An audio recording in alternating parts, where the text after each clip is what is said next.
ជួបប្រត់មិនអាចខត់អ្វីដែលប្រងកើតឡើងស្នេហាមួយប្រៀបបីដូចភ្លើងចំបើងដែលឆេញឡើងតាមអំណាចនៃខ្យល់បក់មួយឆាវបទពិសោធន៍ស្នេហ៍ដំបូងជឿបេះដូងមិនដឹងថ្ងៃណាជាសង្ឃឹមលើពេលវេលាជួយព្យាបាលរបួស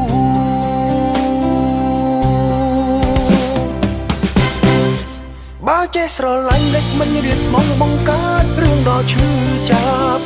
ឬជាច្បាប់នៃសេចក្តីស្នេហាយូរក៏អងចិនដាគ្មានស្នេហាពិតទេបើចេះស្រឡាញ់លេចមិនរៀនស្មោះមិនស្រណោះអនុសាធ្វើបែបណាទើបជីវ៉ាស្មងស្នេហ៍ថ្ងៃនេះអូនស្រឡាញ់គេ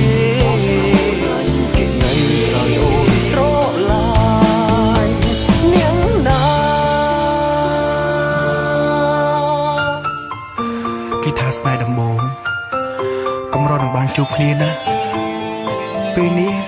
វាក៏ក្លាយជារឿងពិតក្នុងជីវិតស្នេហារបស់ខ្ញុំមែនហេតុអីទៅ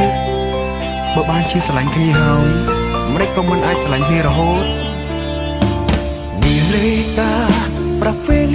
យ៉ាងទៀងទាត់រឿងជួបប្រត់មិនអាចខកអ្វីដែលប្រងកើតឡើងស្នេហាមួយប្រៀបបីដូចភ្លើងចំបើងដែលចេញឡើងតាមអំណាចនៃខ្យល់បក់មួយឆាវបទពិសោធន៍ស្នេហ៍ដំបូងជឿបេះដូងមិនដឹងថ្ងៃណាជាសង្ឃឹមលើ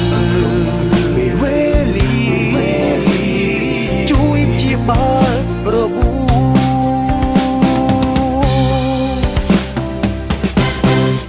បើចេះស្រឡាញ់លេចមិនរៀនស្មងបង្កើតរឿងដ៏ឈឺចាប់ឬជាច្បាប់នៃសេចក្តីស្នេហាយូរក៏អងចិនដាគ្មានស្នេហាពិតទេបើចេះស្រឡាញ់លេចមិនរៀនស្មោះមិនស្រណោះអនុសា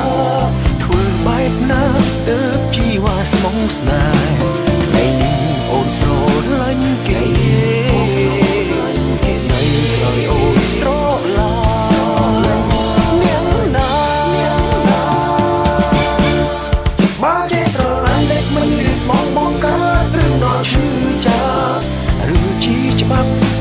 សេចក្តី